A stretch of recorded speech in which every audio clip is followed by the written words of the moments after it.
Okay, it's 1 o'clock. I'm gonna well, first off, I want to welcome you. I'm John Arnold. I work at 7 Minute Life and have been with Allyson Lewis, who unfortunately has conflict. I don't think she's going to be on the call. If she shakes loose, she'll jump into the chat. But I will be your host today. I have been with Allyson now since I think 2006 is when we first started working together on 7 Minute Life materials. I helped her with one of the books, The 7 Minute Solution. Those of you who've been around 7 Minute Life for a while, you'll recognize me because of webinars, and I've written a lot of blog posts. In fact, the other day I was curious, and I had, I think, a little over 90 blog posts on the 7 Minute Life website. That's a lot of posts. I was like, man, I didn't have any idea I wrote that many, but it was true. So, hey, folks are saying hi. Do take a moment, introduce yourself in the chat. If your chat's not showing up, you don't know what I'm talking about. Most folks, you scroll on your screen, you'll see some boxes pop up somewhere. Mine pop up on the bottom. One will say chat. Click on that. If you have questions, please put them in the chat and not in the Q&A, so that I only have one widget to monitor, if you will. That will make things a whole lot easier. Also, take a moment, share where you're coming in from. It's always cool to see where folks are from. And I would love to hear some of the resolutions you have in mind. And we can take some of those resolutions, and I'll take one or two of them, or maybe more if we have time, and we can kind of workshop them. So, hey, Angie from Fayetteville, you're in my backyard almost. At least you are in comparison to some of the other places that are here. I'm down, for those of you who don't know, I'm now in Jonesboro, which is where Allyson is. I used to be in Texarkana. This past year, you have not seen me because my life has gone through huge changes. This time last year, I was in Texarkana. I was serving a church in Bossier City, Louisiana, a little church that I absolutely love. And my wife was serving a church in Texarkana. And mid-year, we moved to Jonesboro, Arkansas, and she's serving a church in Wynne, Arkansas, and I'm serving a church in Walnut Ridge, Arkansas. So we kind of meet in the middle and go different directions. So been in Urbana, Illinois. No, well, I don't know if you just came on the call. I was saying a minute ago, I used to live in Champaign, I lived in Danville, but I stayed in Champaign-Urbana as I worked as a chaplain in the hospital there. So I know it well. Erica, downtown Little Rock. I'll be there this afternoon. When we get off the call, I'm jumping in my car and headed to Little Rock. So I'll have to, as I pull into town, I'll have to shout out through the window. Okay, man, this is going to be great. There's a lot of people on this call today. So let's go ahead and plow in. I've kind of introduced myself. I am a writer, educator for the 7 Minute Life. I think I was hardwired to work on time management goals. It feels like it's been an active interest of mine my whole life. I was an active goal setter way early on, even in high school. This webinar, I started to say I'm sort of doubly excited about. One, because I'm back from having been away a long time, but also annual goal setting for me has become something that I passionately look forward to. And it's become a cornerstone of moving my life forward every year, not just inch by inch, but some pretty significant leaps every year. And I've refined the process that I've been using really actively over the last 5 years. And I had some big epiphanies yesterday that I'll be sharing today that I haven't shared in other webinars. So this will be new information for those who've been around a long time. I think you're going to hear things in a new way, and I'm going to be able to hand you some more concrete tools, which is my passion about this stuff. So, all right. That said, I'm going to tell you a little bit about my journey with annual goals, and I want to see where you may be along the spectrum of the journey I've been on.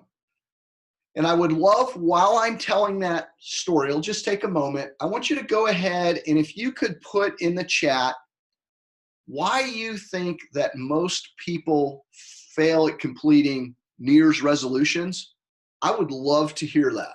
I have several core reasons. I really think it boils down to two pretty big fundamental fixes, but I'd love to hear from you, because if there's something missed, I want to address it.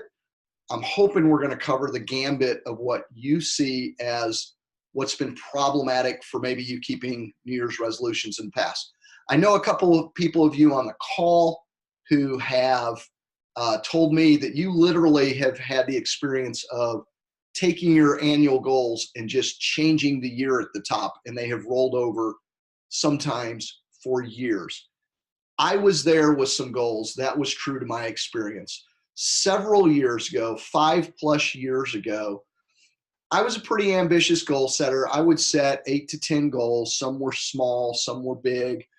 And I was literally only finishing about 20% of them, I would say.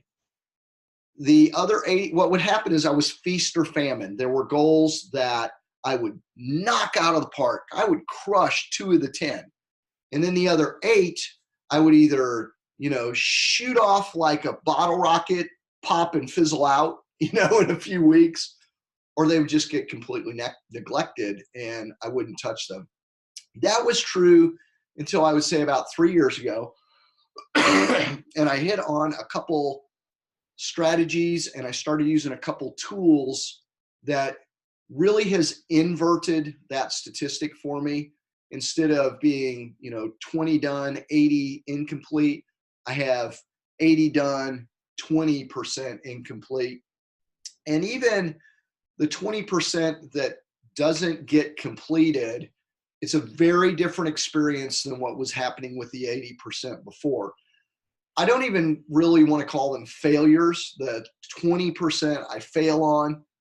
Now, when I was failing on 80%, I was flat out failing. I was falling on my face on those, was just neglecting them, and they were falling apart, and I did poorly on them. And that's not the case now.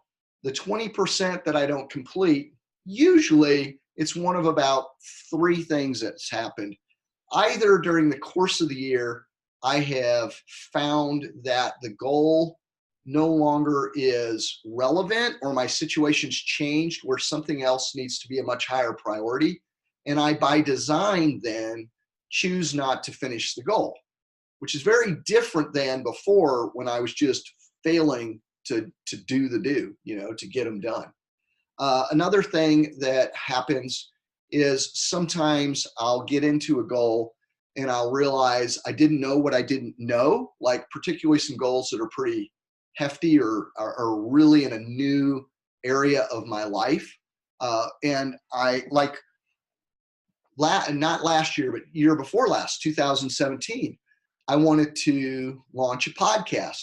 And I achieved my podcast, but I originally wanted to launch a podcast, get like 10,000 downloads within the first few weeks, and hopefully be new and noteworthy on iTunes. Well, you know what? I didn't really have a clue what I was doing. So I ended up having to move my deadline about 4 times. So my podcast didn't get launched until like November of that year, but I did launch my podcast. Now I'm well on my way to that 10,000 mark, and I will go far past that this year, but I didn't hit my metrics on that goal. And that's what I find is a lot of goals now, if I don't complete them, it's not that I don't finish them like I did before and drop the ball. I just don't hit the metrics maybe that I have in mind. And if you're not familiar with that word, metrics are just sort of the measurables, the concrete, tangible results that I thought I would have. I fall in below those. And I'll have an example later of one like that happened this year, where I came in well below my metrics, but I was okay with that because there were very unavoidable reasons why I couldn't finish that goal at the level that I wanted to. So anyways, let me look at some of the things that have been coming in. Where are you on that spectrum? Do you feel like your norm has been, like you are you're out there and you throw these goals out there and then they fall apart and you feel pretty guilty and frustrated. Or maybe you've done a lot of goals in the past or resolutions in the past and never actually accomplished them. So now you're hesitant. You don't even bother. I had somebody say, I don't even make resolutions because I never fulfill, Let me know where you are in that. But I'm going to look at some of these things people have said. Okay, here's what we've got. We don't schedule them or make them into doable milestones. Yes, that's apt. We don't break them down. Really, really common problem. We fall often because we fail often because we're not crystal clear on the why of resolutions. That's a huge one. You guys got a lot of collective wisdom here. Goals are too big and not setting the small steps to make it happen. Spot on. It's easier to dream about the future than to do the actual work to get there. Ooh, I almost want to turn that into a plaque. Okay, so Jan, that's really wisely spoken. It's always harder than you think. And that's true. Now, here's one thing I want to say to you is, if it's always harder than you think, then probably when we're setting our goals, we need to create buffer within those goals because we know things from experience are going to happen that either make it harder to accomplish or that there's going to be obstacles, because that's just life. I think sometimes we idealize our goals to a point that we can't then really tackle them in a realistic fashion. Okay, they don't write them down or break down the steps. Yep, spot on. I lose sight of goals in the midst of everything. Yeah, distraction is a huge one. Spend a lot of time on how do we make sure that we keep our goal very visible to us. You got to saturate your mind. Resolutions are not consistent with lifestyle, personal values. Yeah, sometimes we bite off a resolution that the rest of our life is not supportive of. We're conflicted from the get-go. That makes it really hard. Lack of plan, broken down reason. I've seen a lot of people talking about breaking it down into action steps. Resolution may be too high, ambitious, unrealistic. That's a common theme I have heard from people. I'm going to tell you a little workaround on that today. If you don't hear it clearly later on, go, John, what was the workaround about things being too lofty? I struggle to answer to one master. Goals are subject to someone else's or multiple people's approval. Once they are manipulated, they no longer fit life's demands. Yeah, that can happen. Absolutely. All right. Whew, there's so much in here. I'm just going to look at a few more. Someone mentioned a lot of frustration with lack of follow through. Not being able to focus on one or a few things and try and do everything all at once. Amen to that. Don't track progress, so don't see any progress, so give up. Yeah. Oh, I think that's Jean. Hey, Jean. Jean's in a little personal accountability group of mine. She's got some good wisdom too. So I hope she'll chime in as well. Okay, let's start to unpack it. All of the things that people have listed, I think are spot on and very true, and sometimes are what unhinge goals. I want to really try to simplify this today down to two fundamental problems I think that we run into. Right? Two extremely fundamental, basic issues.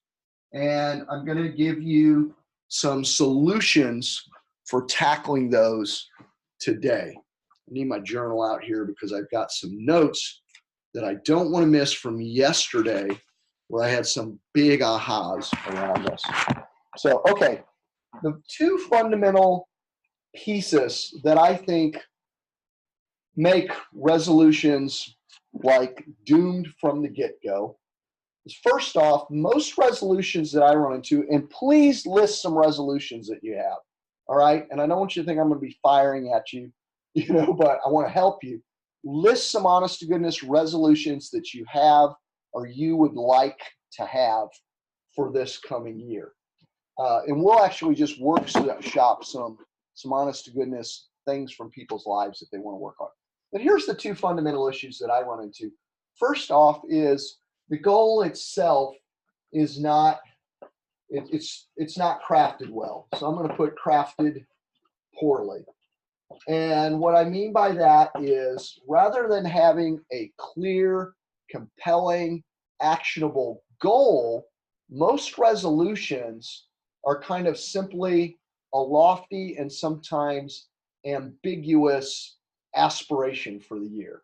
You know, so it might be some common ones, definitely big common ones. I'm going to lose weight this year. I'm going to exercise more. I'm going to read the Bible more. I'm going to pray more. I use those examples because I'm a pastor and I hear those all the time. We've got some things here. Be healthier, keep a schedule, stay on budget, 1,000K income for 2019.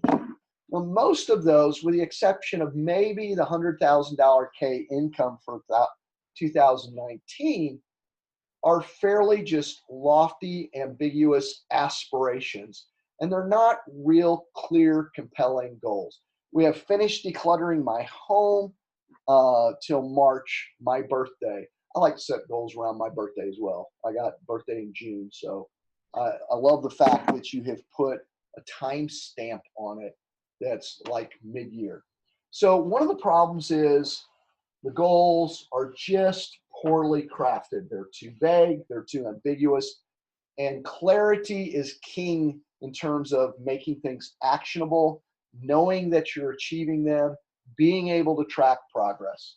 The other issue is a lack of systems. There's no real system for success that's put in place for achieving the goal.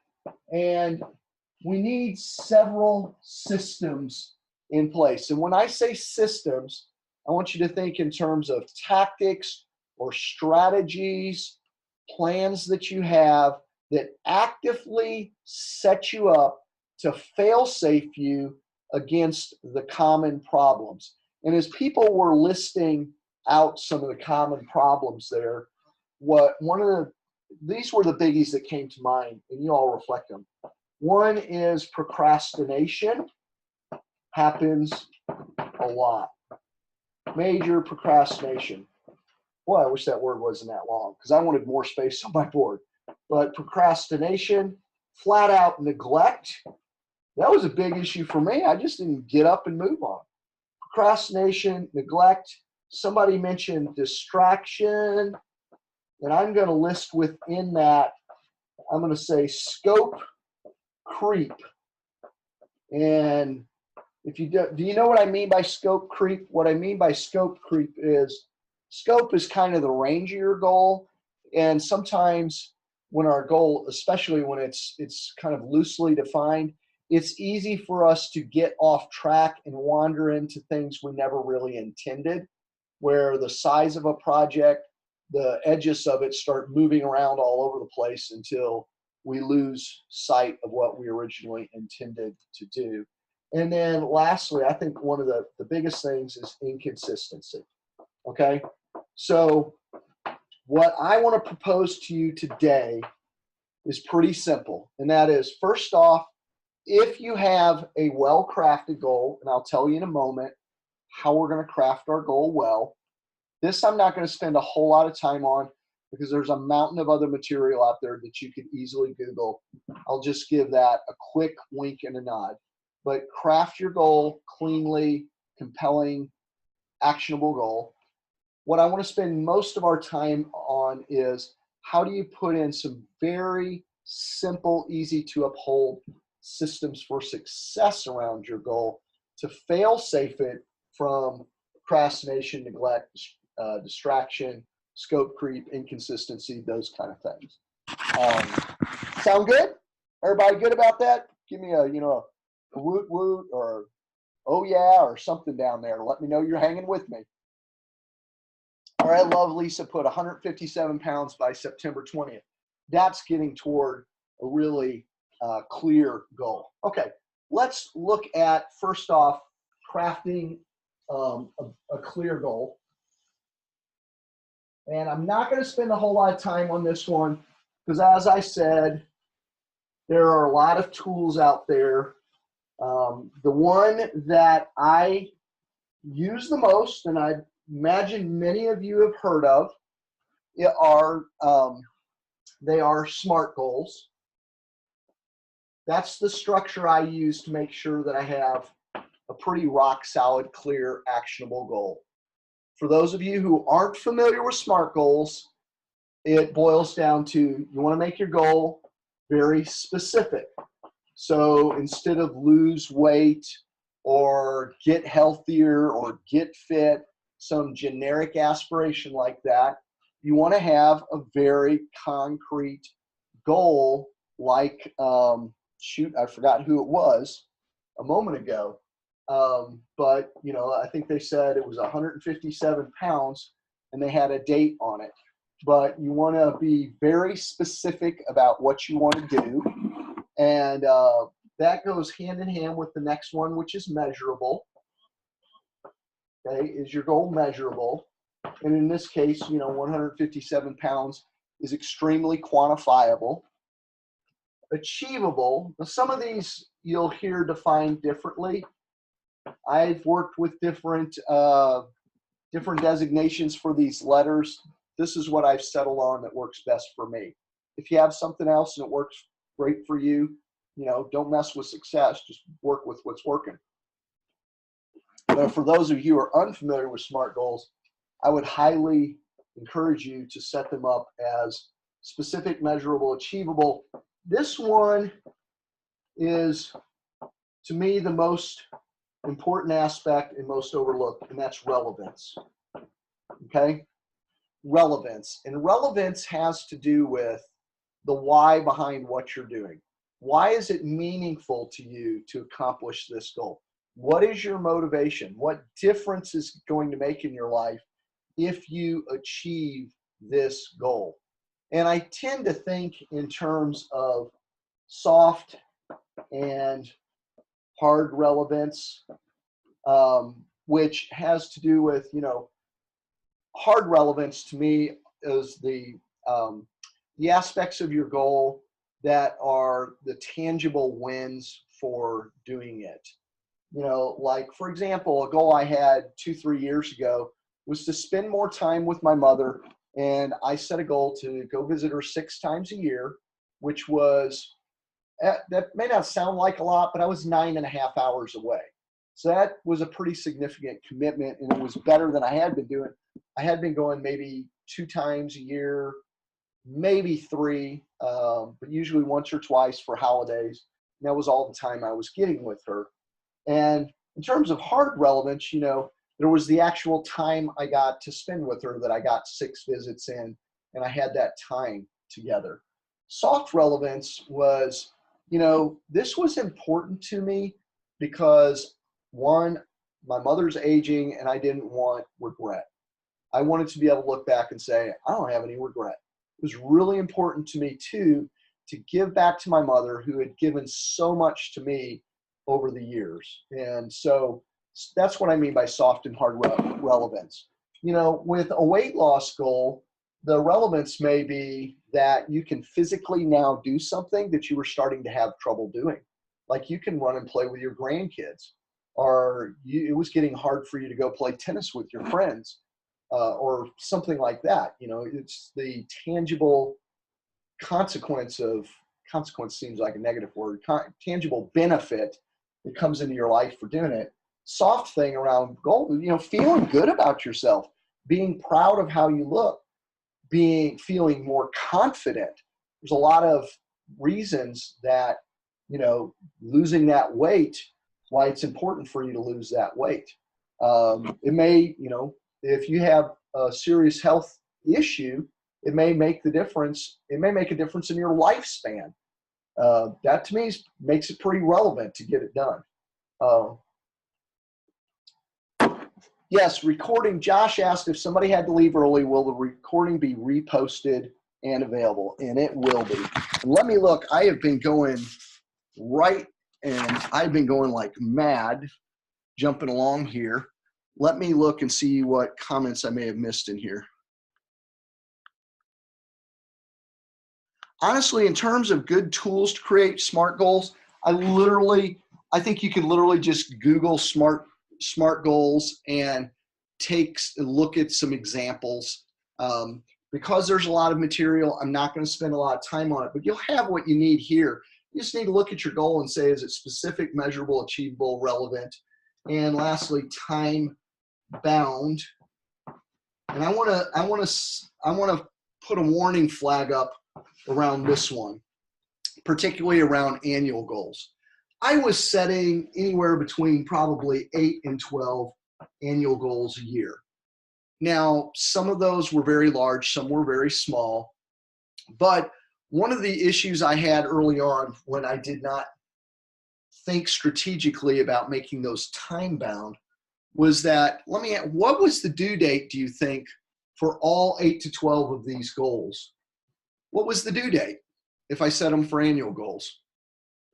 You guys know. Unless they had a hard stop, yeah, that's exactly right. It was December 31st. So the whole stinking year away, and it was really easy for me to be lackadaisical about those goals or to leave the short-term ones hanging, thinking I'd get to them later. And then suddenly the end of the year feels like finals week, and I haven't worked on a single paper, and they're all due during the same week. That's kind of what was happening to me. And then I would just feel discouraged and frustrated that I had failed to act on them, because human nature is that a task swells to meet the time allotted for it.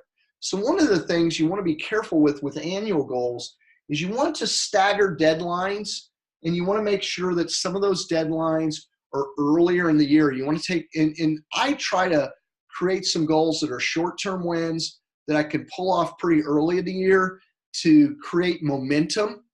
That's, you can build on success a whole lot easier than building on drudgery and consistency of trying to get something big. Okay, so if you have a good win, you can build on that a whole lot easier.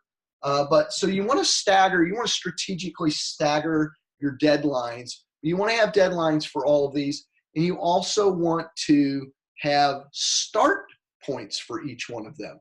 That you're going to get off the stick and get moving, and you know when that's going to be for each one of those. So one of the things that you definitely need to do as soon as you're done with your goals, you need to pull out your calendar and you need to start slapping dates down. I actually put dates within my goals, not my start dates, but I put my completion dates in the goal. But don't only think about the completion date. Think about when you're going to start and what the interim goals are going to be. Let me get a sip here. I'm talking fast and it's making me dry. Does that make sense? So you want to, when you set your goal up, make it specific, measurable, achievable, relevant, and time bound. I'm going to give you an example. I'm going to go back to, let me look at some of these goals. Several people had decluttering their home as a goal. There's one,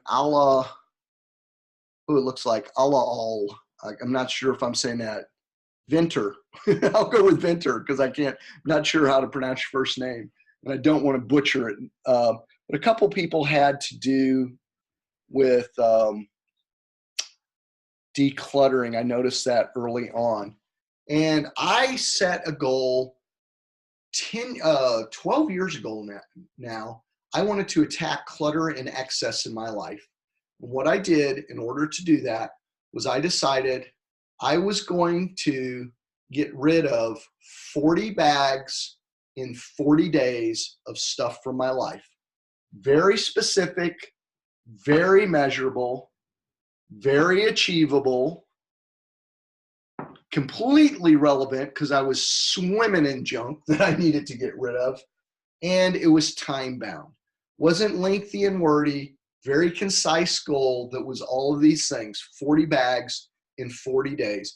And I took 40 grocery sacks. I just went and got 40 plastic grocery sacks. I flattened them out. I laid them in a stack in my closet so that every morning I would see them. I made my goal extremely visible, but I laid them in a stack.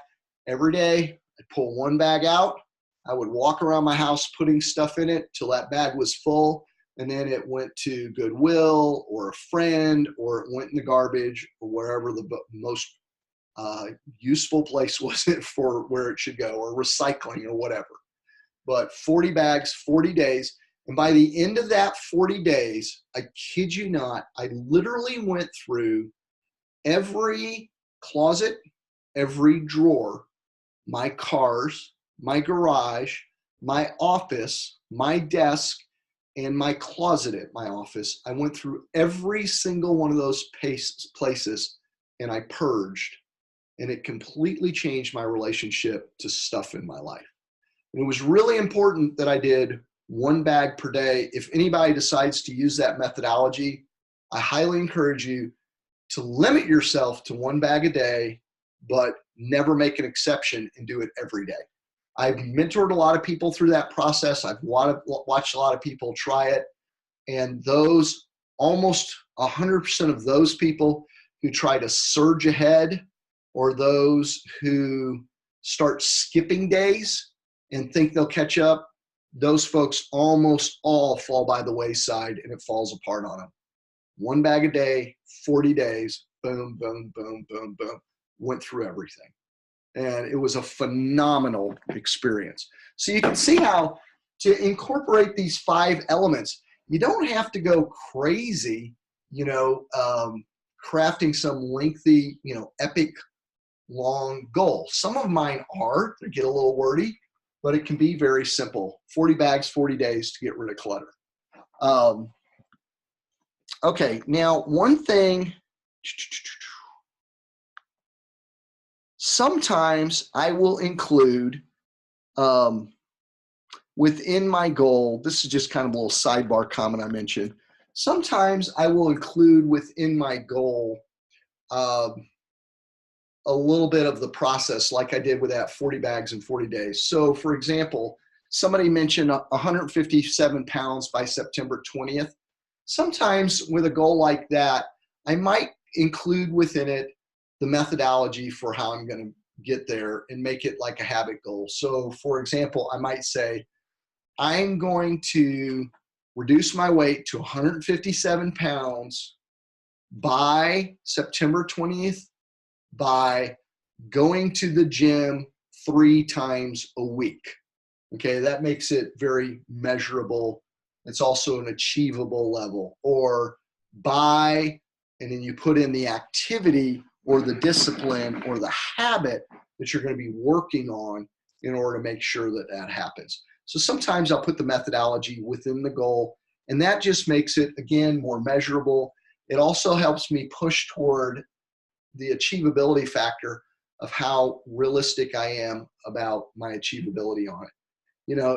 If I have in mind that I'm going to get down to 157 pounds because I'm going to bike an hour every day, okay, it's probably not very achievable or realistic, particularly if I'm going from being a couch potato to stepping on my bike every day. Could be done, will it be done? Most likely not. You get the idea though. Plan for spiritual growth and declutter. Just skimming down through to see a few things.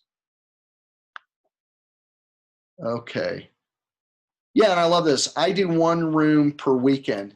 And when you say something like, I do 1 room per weekend, you might want to get very clear about what doing 1 room per weekend means. That may mean like, I am going to discard anything that I don't feel I'll use within the next year each week from a room. That's like getting very specific. I had a friend who was going to move, and he was going to be on a sabbatical for a year living someplace else, and they needed to purge their home. And he went through every single item he had, and his litmus test was, first he said, had I used it in the last 3 years, that was a biggie for him. And if it hadn't been touched in 3 years, he threw it out. There was no equivocating over it. He drew a line in the sand. Have I used it in 3 years?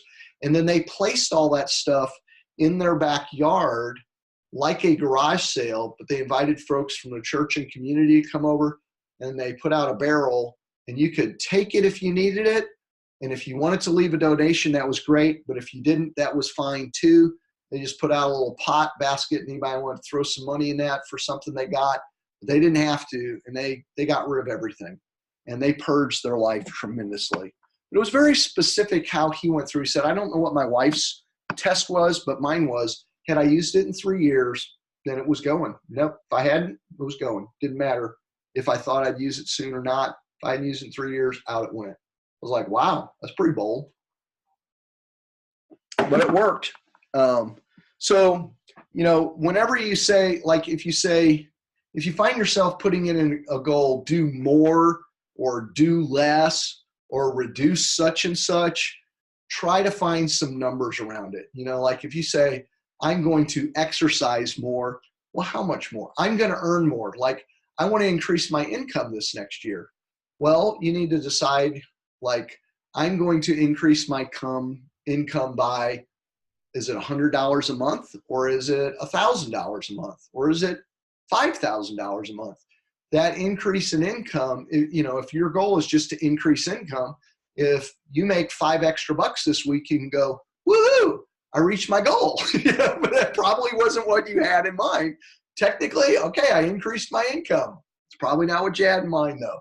So really try to drill down to get to some numbers, if possible, around some of those goals. All righty? What questions do you have about SMART goals before I move along? Like I said, I'm not going to spend a whole lot of time. I want to move into systems. We actually only have about 20 minutes left, and I want to hit systems really hard. And I only have 2 things.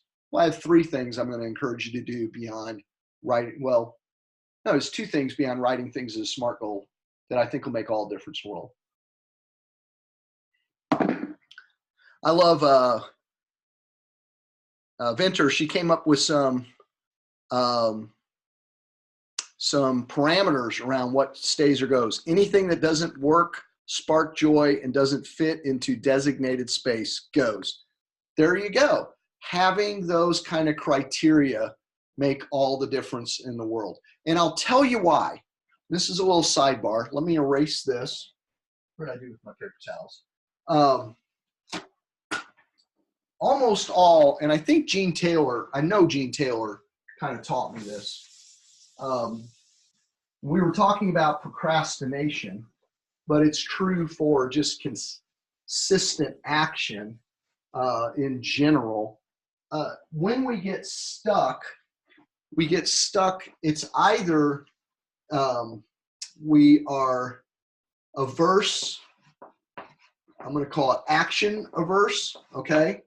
For some reason we don't want to take the action, or a bigger one, and this is a much less visible obstacle, and for me, I'm finding it's actually the bigger issue. I'm not as action averse as I am decision averse. Okay? Decision averse. Whoop, I have no idea why I put a line under that, but action averse and decision averse. And what I mean by that is I sometimes find it very difficult to move forward because there are decisions that I am struggling to make or I am failing to make. And I would encourage you, when you feel stuck, to see what you're stuck on. Are you stuck on the action, or are you stuck on a decision, which is limiting action? And just kind of throw that out as a sidebar comment. It was a distinction that came home to me via 2 routes. One, Dana, who's on the call, we've spent a lot of time talking about being decision averse and had some great conversations around that. And that all occurred about the time that Jean shared with me that everything she'd read on procrastination boiled down to decision aversion and action aversion. I hope that makes sense. Does that make sense? Okay, more about accountability groups. I can do that.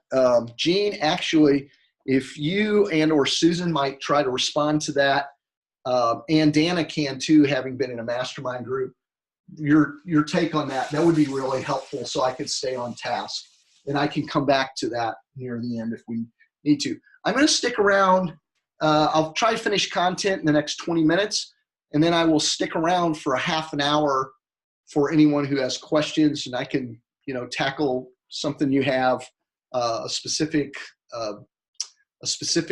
resolution goal that you have. We can go wherever you want with that Q&A time. Okay, systems. Here's what and this is going to be right out of my journal, literally from yesterday. What I realized was that we need in place a system that is going to fail-safe us against all of those odds and ends of things that go wrong. And I've got my notes here in hand because I wanted to share with you straight out of my brain, like where this is coming from. Let's go back to the 4 or 5 things that I mentioned that can happen. We put neglect,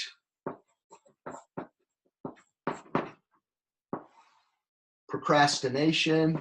I'm just going to put procrast, and I want to save some space here. I'm going to put distraction. And within that, I'm thinking scope creep as well, and inconsistency. And I have a couple tools that I put in place that are my fail-safes against this, okay? Against these 4 main problems. And when we think in terms of systems, all right, let me tell you some of the tools and systems I have that work for me around this.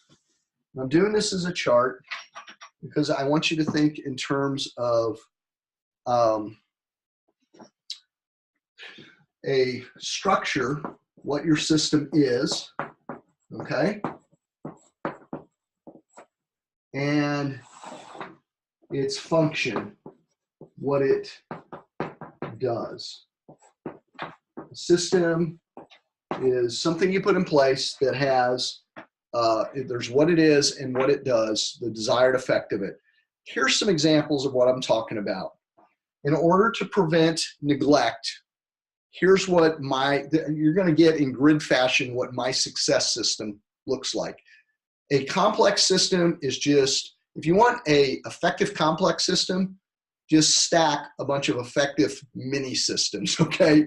That's my secret to success on goals, and they're not complicated.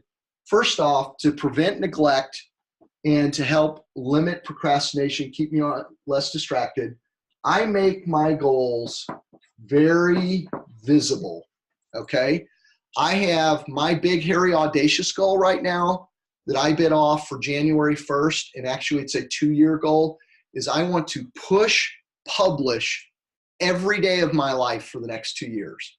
I am going to deliver content to help people every day for the next 2 years. Now, that's like, what? That's huge, right? I'm not near as intimidated by it as I thought I would be. I'm making it very visible. I created a little 8x10 poster that says push, and it's got a giant blue button in the middle that says publish, and then below it, it says every day. I have that sign on a frame sitting on my desk at the 7 Minute Life office. I have that sign sitting on a filing cabinet in my church office. I have it laminated, laying on my desk in my home office. I have the button, the push button. Actually, I could probably share my desktop and just show you this. I have a button that is, I made it my whole background. Let me share if I can share my desktop real quick. Where in the world is that function? Suddenly it went out of my head where I do that. Share screen. Here we go, share. Okay, I got a messy desktop. Got all kinds of stuff on it. Boop, boop, boop. But look at this, publish. Okay, that's the middle. That big old publish, blue publish button, it's on my desktop. That is the middle of my screen. Now I got to get back to finding chat. There it is. So I keep my goal visible. I have a review process where every week, every Monday, I sit down and I review each one of my goals. This is the one I most want you to highlight today. This is what I'm going to encourage you to do, and I'll talk about it in a moment. I think it's the number one thing you can do to make sure you take consistent action is to have a weekly, for me it's a weekly review. You may use a different time frame. I cannot say and encourage enough around that. I have a review process, and I happen to have an accountability group. All right. These things keep this stuff on my radar. They are part of my success success system. So I keep it visible. I review weekly, have accountability. What those do is each one of these, I'm just going to put, it keeps it on my radar. That's the function of it. It keeps me from forgetting about it and always having it there in front of me. When I do my weekly review, even if I have a goal that's not something I'm doing till November and it's January and I'm not working on it yet, I will still read that goal and I will still write, this week, no action taken, none intended. So that every week I am jotting down what I'm doing or what I'm not doing so it never, ever falls off my radar and I forget about it. Procrastination, the key here is one, as soon as I write my goals, I write my deadlines. And my deadlines, my time-bound elements are my start date, my stop date, and any benchmarks I need in the middle. Now, I mentioned earlier that I wanted to pull something out earlier, and I can't remember what the problem was that somebody raised up why I wanted to lift this strategy, but what it was is that with these deadlines, let me back up. My brain just went off because I'm trying to think of too many things at once. With these deadlines, I mentioned my start date, my end date, and my benchmarks. Let's say you have an annual goal of like, okay, I have a bunch of people in my congregation right now who want to read the Bible in a year. It's a common aspiration. I taught a class the first Sunday. I had a Wednesday family night supper lesson I did the first Wednesday of the year. And instead of handing people a schedule for reading the entire year, I handed them a how to read a gospel in 40 days. Here's what I want to encourage you. If there's a habit or if there's a goal that's going to take you the whole year to do, I would think about particularly habits you're trying to establish.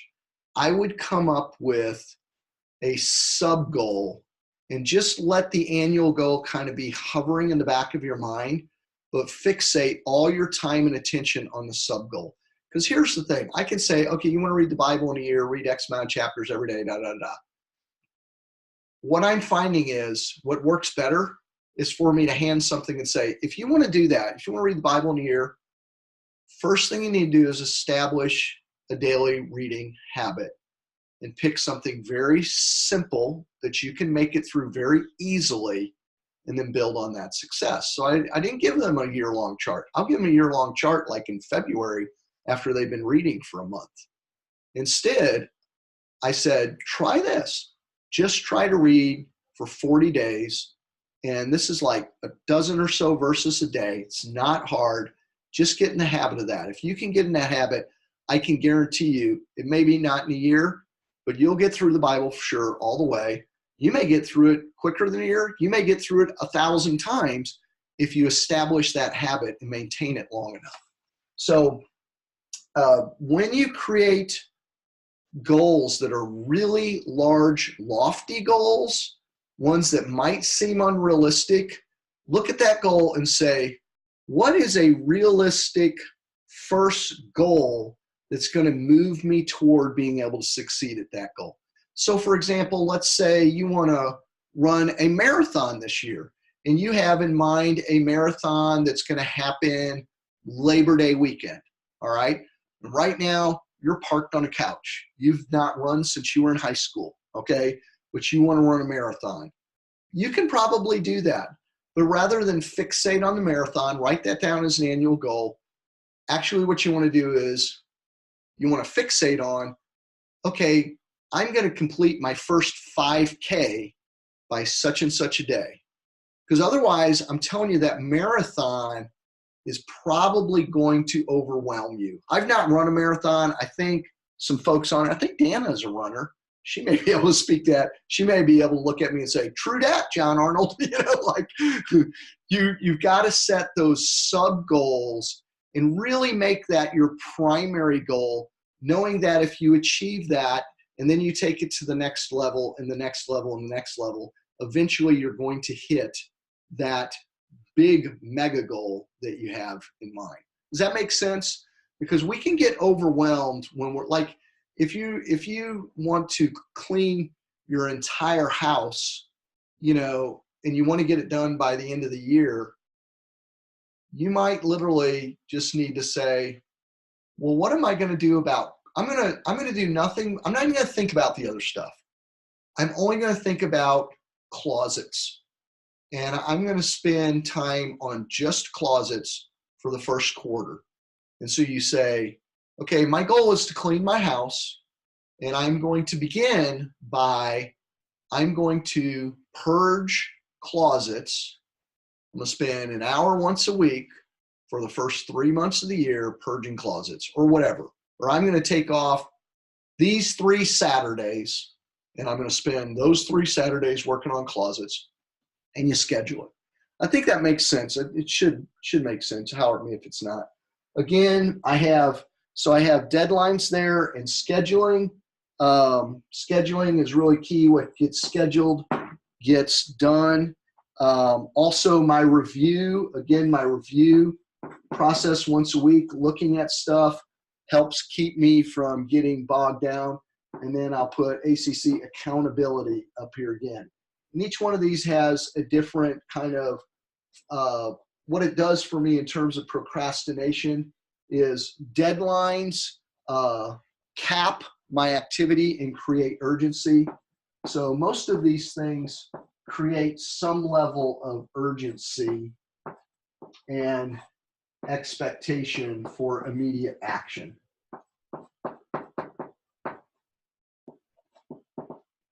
I'm not sure you're going to be able to read that real well, but I've said it so you know what I said. Create urgency and expectation for action, immediate action. Okay, also within that, inconsistency, I'm going to repeat 2 that are in the box above this. My weekly review and scheduling. Oops, I'm on the wrong line here. Review and scheduling help me avoid inconsistency. And I'm going to tell you what I would do today when we get off this call, the 2-3 things that I would do today. In terms of distraction, that one I'm going to hit with something where, all right, I'm going to put journaling down here, and I'm going to tell you a specific practice I have within journaling that I use. And what this does is it saturates my mind. It creates a bigger neural network footprint in my mind so that it's easier for me to go down that cattle path. What I mean by cattle path is we talk about in the 7-Minute Life how we create these neural networks in our head, and they're like cattle paths. It's like we're here in our thinking, and we want to get to there in our thinking or a task we're doing, and we have a path that we normatively go down day after day after day. And when we want new behavior, we've got to get off path and go someplace else. And, you know, you have to stomp the grass down again and again and again for that to become a trail. And the clearer the trail is, the easier it is to just walk on down it, right? And so you got to saturate your mind, and you have to have repetition of your goal in your mind. I'll tell you how I do that in just a moment. I'll kind of wrap up with that piece. Back to inconsistency, I mentioned review and scheduling. What that does is it essentially triggers me to keep moving forward. So the biggie here, the real big one here that you're going to find almost throughout is my weekly review. It pops up everywhere. In fact, I would say my weekly review is a big part of what keeps me from wandering off in distraction is too, because it constantly brings me back to focus on what I intended. And here's what I want to encourage you to do. All right. Y'all need this up here for just a moment. I'm going to screenshot it real quick. Oh, I got to step out of the screen if I'm going to do that. Give you a moment if you want to. Okay. I'm going to erase this. This is what I think you should do. And I think it will make all the difference in the world. And I'll close with what's becoming a growing favorite activity of mine in terms of making my goals reality. Take whatever goal you have right now. Step one, make it SMART. Specific, measurable, achievable, and relevant. All right? Write it out as a SMART goal. Step two, decide you're going to have a weekly review. If not every week, every other week. For me, weekly start works. I would say for the first quarter, let's just say first quarter. Let's make it simple so that you can adjust later if you want. That's the other reason I create these sub goals for habits is if I don't make it, you know if I can make something for 30 days, I can probably make it for a year. I can make it 30 days if I know 30 days is the end is in sight on it.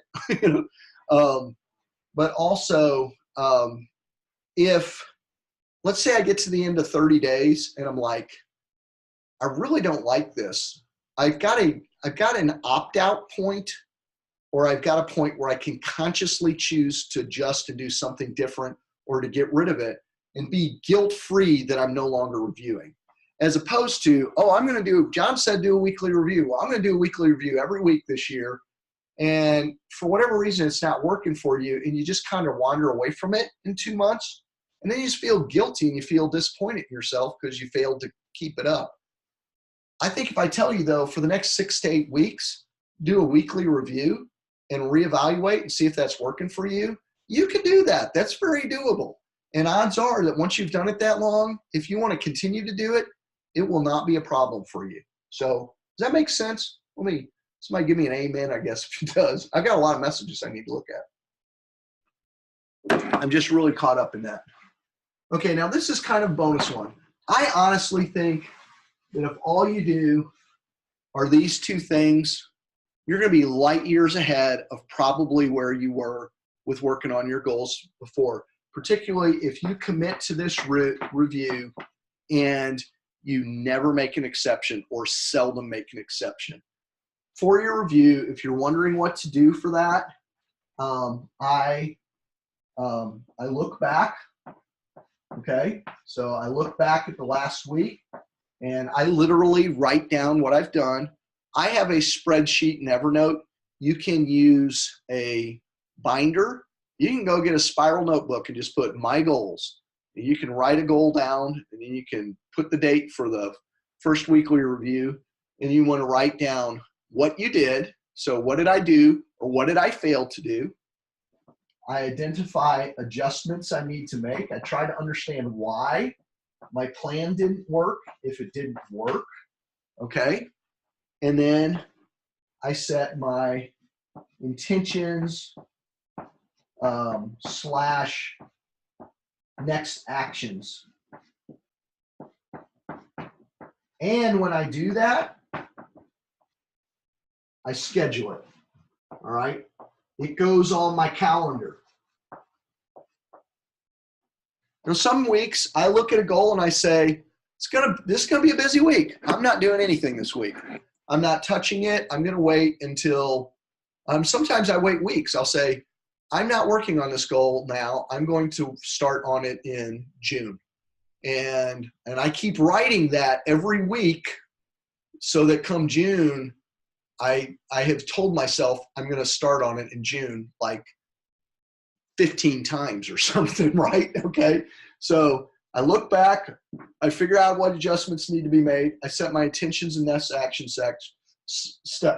And then I schedule it. I write down like, okay, this week I'm going to write 500 words on my book. I think I can do that Thursday. So Thursday I put on my calendar, write on book. Okay.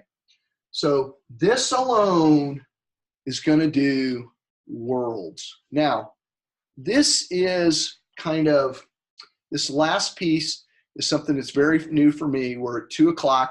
I'm going to belt this out real quick and I'll hang on the line for 30 minutes till 2:30 to answer any questions. One thing that I have started doing is I write journal entry. I journal every day, and I have a very specific process for that. But one of the things that I have in there are affirmations, and I've kind of shaken this up. Okay, when you hear affirmations, I don't know what you think.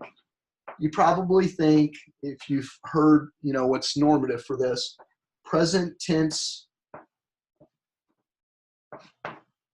statements that are positive, okay? Present tense states that are positively stated. So, for example, an affirmation, I'm going to show you, I'm going to take this to a totally different level, and this has become the core thing that's helping me succeed beyond my review. Like, for example, the weight loss thing we had earlier. You might, a present tense positive statement, affirmation around that would be, I weigh 157 pounds, I feel great, look awesome, and love wearing my skinny jeans. All right? I weigh 157 pounds, I look great, I feel great, I love wearing my skinny jeans. Okay? You can imagine what happened if every day you were doing that. And sometimes I keep things that simple. What I have really started doing, though, more and more often is I write diary entries that are posted in the future that I write it down as if I have already lived out the goal. And I will give you a couple examples, and I'll give you just a quick success story around that. I was doing this last year in July and August. We had a trip of a lifetime as a family. I went with my wife, Susan, my two kids, Matthew and Ruth, to Italy for an entire week. And we went to Rome and Florence and Venice. And we, wandered the alleyways of Venice, which is one of my favorite cities in the whole world. It's just magical and mysterious to me. We toured the Colosseum at night. I wandered through the Basilica at the Vatican with my son for an hour or more, stood side by side with him, looking at the David in Florence, the sculpture of David by Michelangelo, stood and shoulder to shoulder with him in the Vatican Basilica and looked at Michelangelo's Pietà, which he did when he was like 24. If you ever want to get under your kid's skin, my daughter was 24 at the time, like, well, Ruth, I think you kind of need to step up your game. Look what Michelangelo did at 24. Did the Pietà in the Vatican. So my poor kids, pray for them. But anyways, we got done. And for Christmas, as we were walking around Venice, I was mesmerized by all the doors in the little alleyways. And I said, you know what? You could do a whole coffee table book just from doors in Venice. And so this Christmas, just a couple weeks ago, I opened this up, and all these pictures were taken by my daughter on our trip. So she created a coffee book for me of photos she took while we were in Venice on a trip of a lifetime. All right, here's what I got to tell you about this. Why am I telling you this story? This was a goal I had, and I've had it for years. And I actually didn't have it on my agenda for this past year. I had it on hold. But I had written for weeks, for months, I had been writing journal entries about what it was like being on a trip with my family. I'd write, November 3rd, 2019, whatever, I was picking a date in the future. We had the most fantastic time touring the streets of Venice today.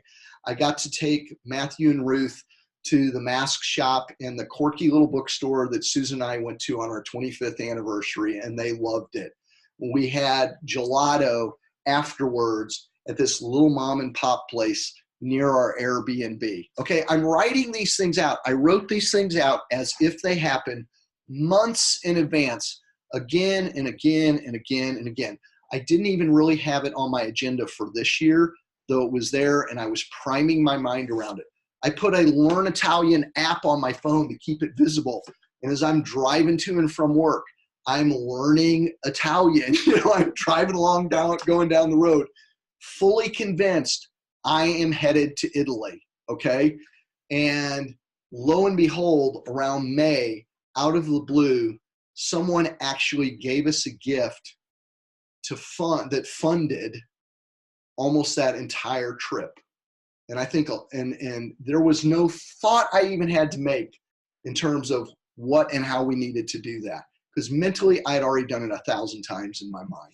I do that around my goals. I'm going to share with you 2 actual entries from earlier this year. One, let me see what the date was on this. Okay, here's one dated for my birthday, just to give you a real life example. And I have some health goals right now. I wrote this affirmation December 17th. I wrote affirmation June 20th, 2019. It's my 54th birthday. That'll be my birthday. I am now a certified yoga instructor, which is a goal of mine. I am so grateful to have completed my training over the last 6 months. I've managed to reduce my average resting heart rate to 75 or below. It was running over 80 beats per minute all the time last year because I went through some heart issues. I feel better and have more energy. It helps that in the process, I got my weight below 200 pounds. I had a goal of 205 at the beginning of the year. I would get down to 208 or so, and then it seemed that I hit a glass ceiling. A lack of cardio is what kept me there. By adding cardio, I both reduced my heart rate and my weight. I am proud of myself for committing to the work and getting it done. I got there by exercising 150 minutes of moderate aerobic exercise each week or 75 minutes of strenuous exercise. I was doing that plus twice a week strength training. Okay, I wrote that in December. It's dated for June 20th of 2019. And I'm fully hoping to rock that goal come 2019. Now here's one I did. I'm gonna do one other, and then I gotta look. There's a lot of messages sitting there. This begins. Okay, this was on December 26th. So what, about 2 weeks ago. I wrote this. I put December 26th, 2019, 1 year from today. This has been an amazing year. I finally hit my weight and health goals. I'm really proud of that, and I feel and look great. Financially, we are more secure than we have ever been and are saving regularly, which is awesome. This year has been a year of realizing deferred hopes and dreams. My yoga certification is complete. Finances are rock solid. My purpose class has been converted into a book, and I'm doing very well with it. My health is the best ever in a long time. Church is going great. We now are getting over 40 people regularly in worship, and we actually had over 60 in worship for a couple holidays. I go to a really small church. This is wonderful. The congregation's so energized. we're glorifying God, making a difference of lives and the kids in this community, and we're learning together with them. I love having a ministry to them that is vibrantly alive. Plus, we have some honest to goodness ministry teams now in place. Again, great news. I love my life. I also publish 6 days a week all year long. Actually, I'm going to go for publishing every day all year long. Hard to believe, but I did it. The result is that I have a very active and engaged list of people. I'm making more money, and I'm making a positive impact on thousands of people's lives. There are so many little wins as well. For example, I finally made Christmas bags and didn't use any wrapping paper. I've got a system down for keeping the house clean and in order. I actually have an editorial calendar that means something. And the dollhouse the kids bought me a couple years ago, well, I finally built it. Life is so good. I'm so excited that I took a trip sightseeing, and that once a month, all year long, I went to a museum or event that expanded my experience of life. I love learning and growing and giving on a daily basis. Thank you, God, for a beautiful life, a life of joy, freedom, and meaning. Okay, I wrote that 2 weeks ago, but I dated it for December 29th. I will write that thing. I will rewrite that thing. I will read that thing. I will read that thing, reread it again and again and again and again until, honestly, reality doesn't have any choice but to conform with what I wrote down. That's how you saturate your brain so that you don't go wandering off on other stuff. You've got to, it's got to be in the marrow of your bones what you want to get done. All right, I got to breathe because that really got me pumped up. And I got to look at the mountain of messages that have come through while I was talking. And I'll stay on the line till 2:30. Sorry I ran over a little bit. If you have to go, there will be a recording. We'll get that out to everybody. And let me know if this has been helpful. Please make some comments, and I'll take questions now. Let me see what's going on. Okay. Oh, Suzanne talked about recording our wins daily as major to keeping your encouragement up. Yeah, that's part of my journaling process. I write every day. What I do, I have an affirmation in there. I write 3 things I'm grateful for. I go find an inspiring quote. But I write 3 wins down, and I write 1 thing I could have done better. I do that every day. Sometimes those wins are related to my goals. Sometimes they're not. Sometimes they're just related to my highest values or something that's been on my back burner.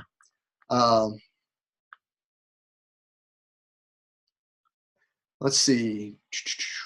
Yeah, somebody mentioned sending us an email if you're interested in creating an accountability group. Oh, I love this. Somebody said, ask within this group. Anyone interested in an accountability group with Miranda? Okay, it is being recorded.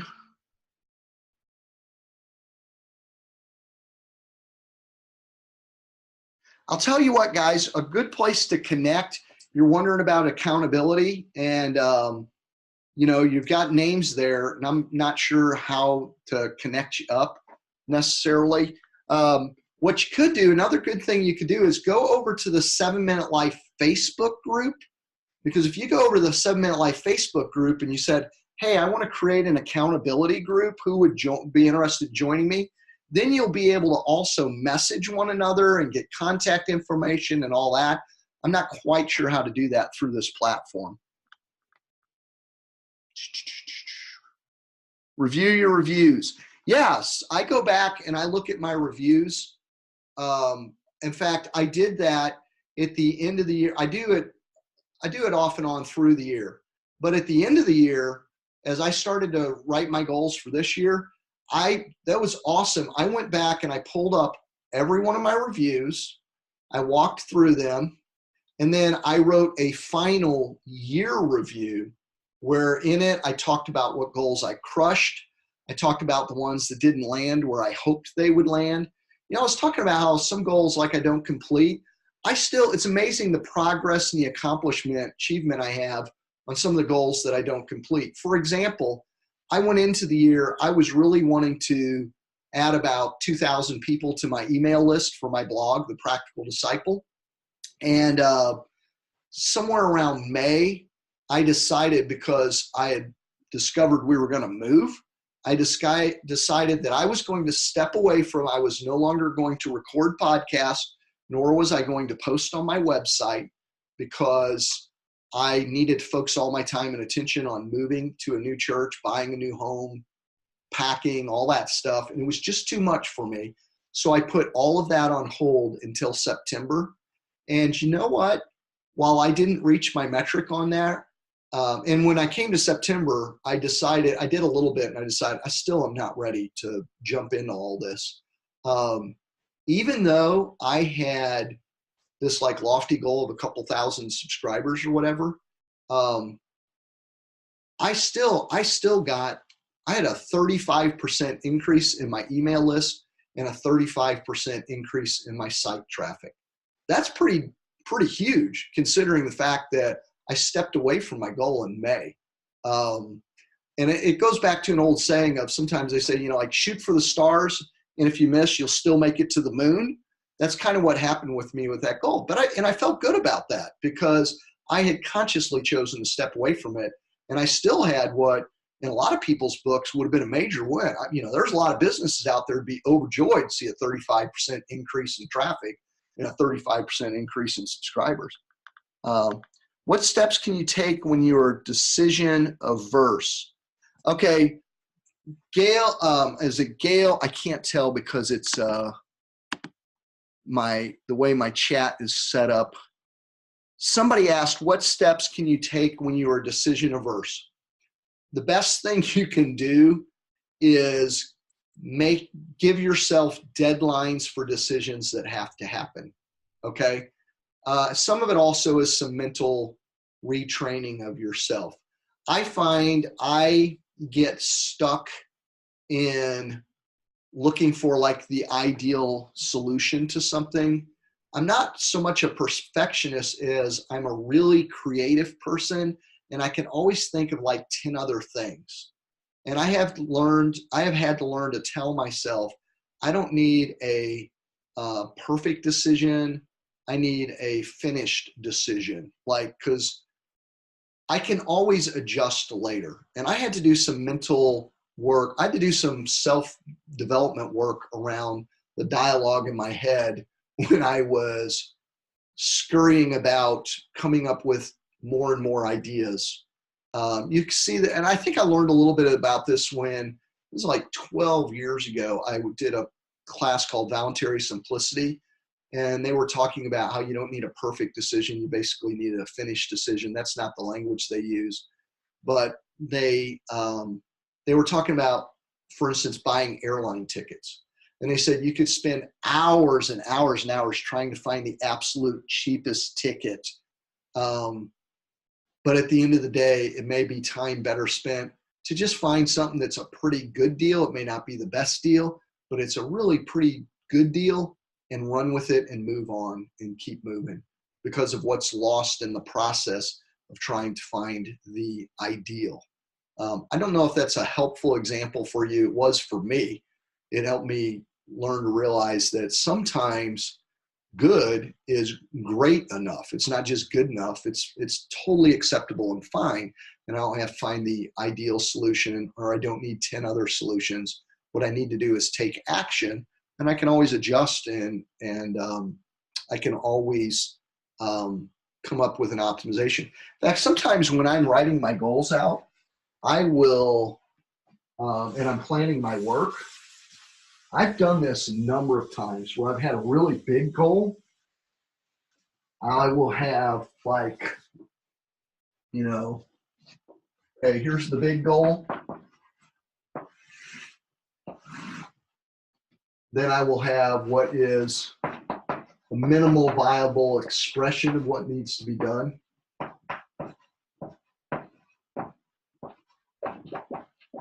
Like, what's the minimum I could live with? And I focus on getting this done first, and then I have optimization that I'll allow myself to do if time permits, and I finished this. That's getting a little trickier, and that's almost a whole nother webinar that we could do.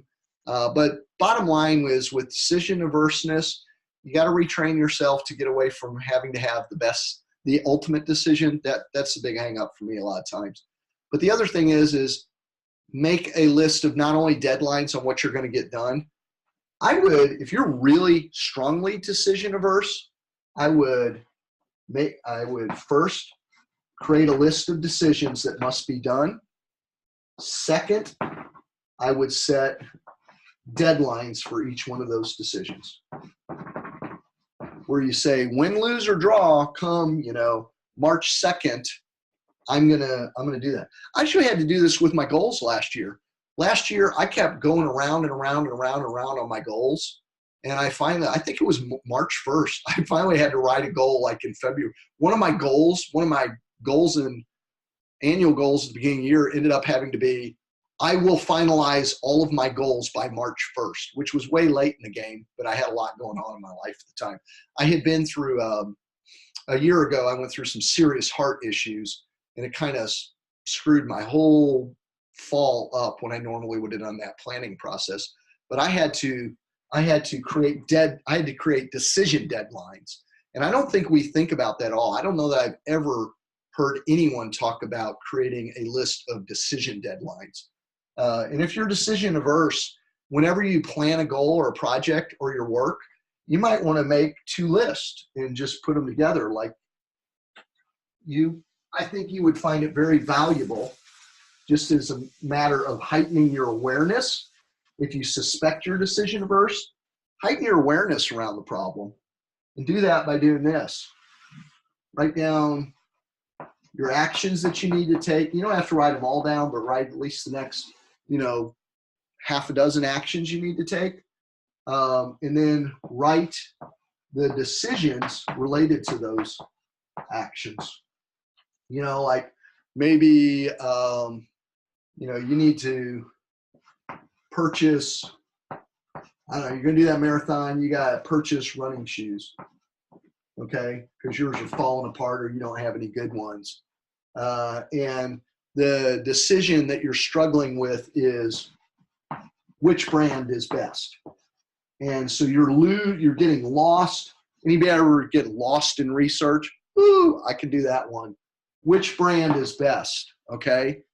And so what you decide is that, okay, by the end of this week, or let's say Wednesday next week,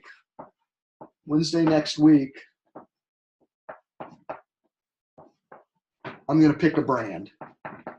And what that will do is that'll determine the action steps necessary to come up with a decision. So you go, by next Wednesday, if I'm going to pick a brand, well then, by golly, okay, I'm gonna read 3 articles. Maybe that's how you do it, or you look at consumer reports, okay? Or maybe you're gonna talk to 3 runners that are good friends, whatever that's gonna be for you. You get the idea, but you look at the action steps and you go, okay, what are the decisions that need to be made so that I can move forward? And then you say, okay, so what do I have to do to get myself to be comfortable and confident in this decision?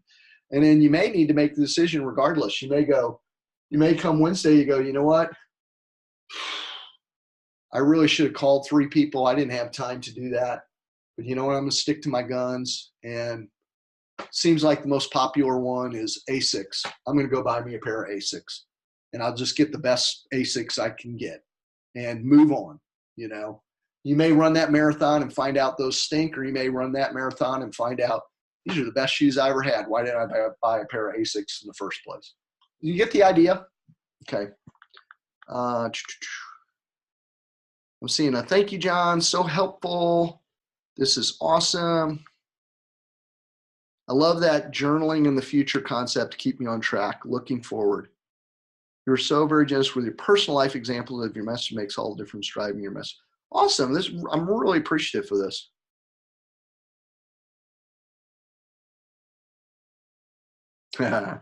People love the book. Yeah, that book's just amazing. That was so cool my daughter did that.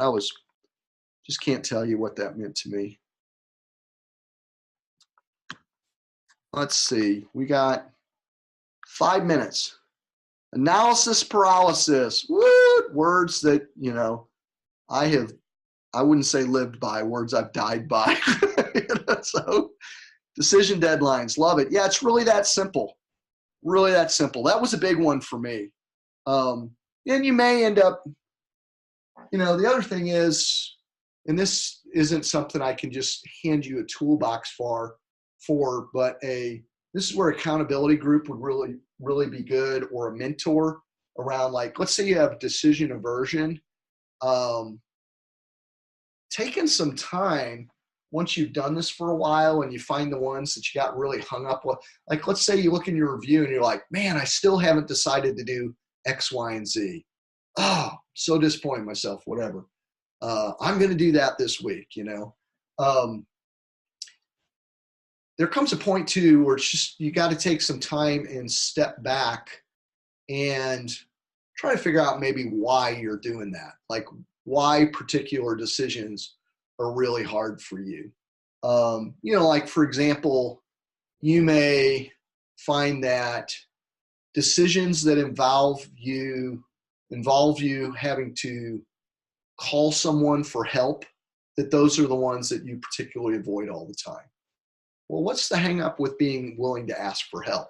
You might need to do a little self-work to find out the cause of some of that decision aversion.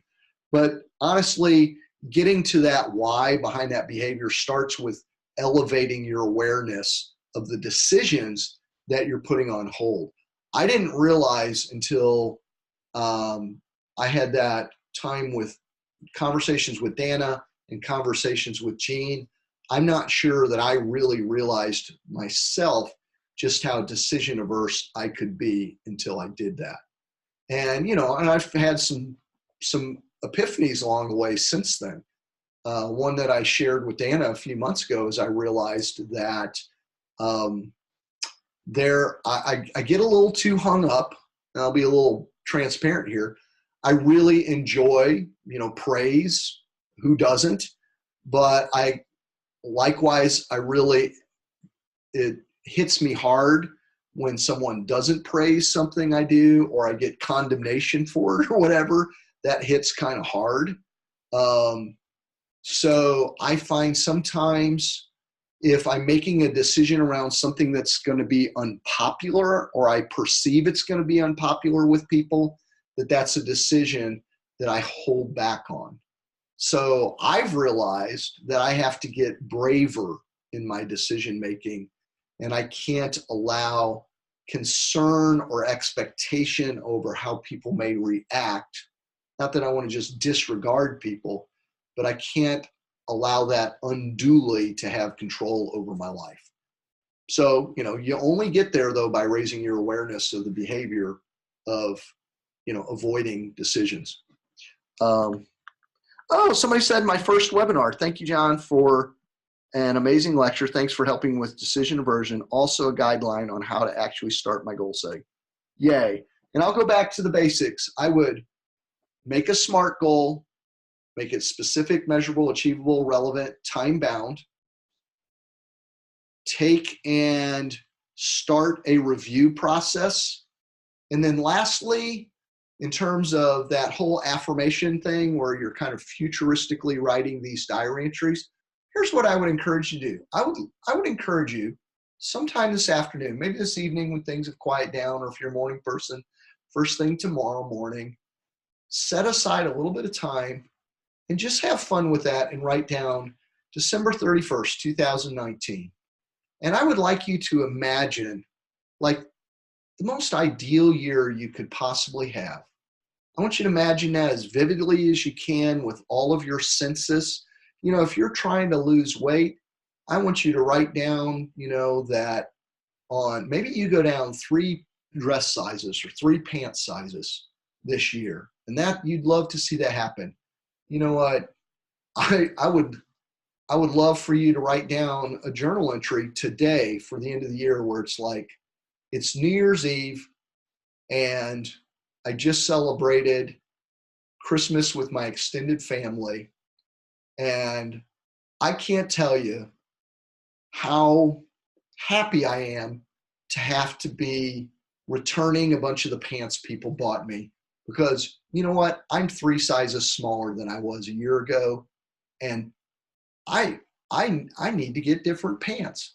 And people didn't realize it, but I knew it, and I feel so good about myself for doing that. And because I've done that now, I'm no longer getting winded when I go walking up the steps at work anymore. And last week, I actually went on a bike ride with my husband, and we spent the whole afternoon out riding bikes. I don't think I could have done that a year ago, but I did it yesterday, and I'm going into this year feeling so good about myself in a way I haven't felt in years. You know, just dream it up. You know, just go big with fantasizing about how good that could be. If that feels a little weird to you, I'm going to end on this. How many times have you in your mind projected just how bad things could be? Do you worry? Do you get anxious? Do you fantasize about a conversation going poorly with someone? Do you fantasize about a project falling behind or coming apart? You know what? You're already doing this probably. You're already doing this future imagination work. You're just not doing it in a way that's productive and positive in your life. I all but guarantee it, because you know what? We're all human, and I've been there, and I do that too. My life's gotten a whole lot better now that I'm really looking forward to the future, and I'm putting myself in it in a positive way instead of a negative way. And you can do it too. So, you know, have fun with it. Be playful with this. This is your life. Make it a joy. Make it wonderful. Okay, I think that's it. I've got 2:32. I'm actually a couple minutes over.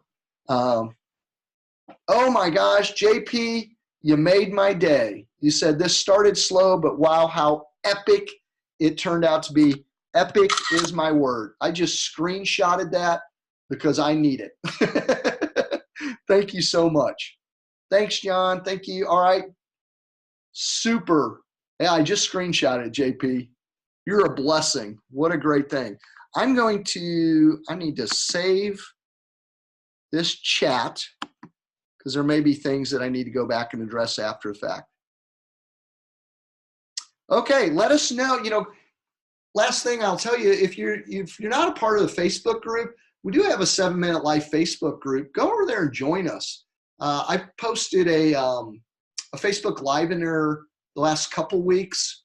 If we have interest in that, I can do more of that. I'm not going to go out on a limb telling you that, committing to that right now. I want to see what the interest level is. But yeah, go over there and say, hey, the webinar today was great. Thanks so much. I have this question. Throw some questions over in the Facebook group, and I'll go over and see what they are. Somebody else is probably already thinking. Well, I'm going to wrap it up. It's 2:33, and it's been wonderful for me. I hope it's been wonderful for you. Blessings, and have a happy new year. And I look forward to hopefully seeing you in another webinar. Don't want to have on the books yet, but go over to that Facebook group. Let us know you love this one so we know whether or not we need to, put more of these out there. Take care and blessings. Bye now.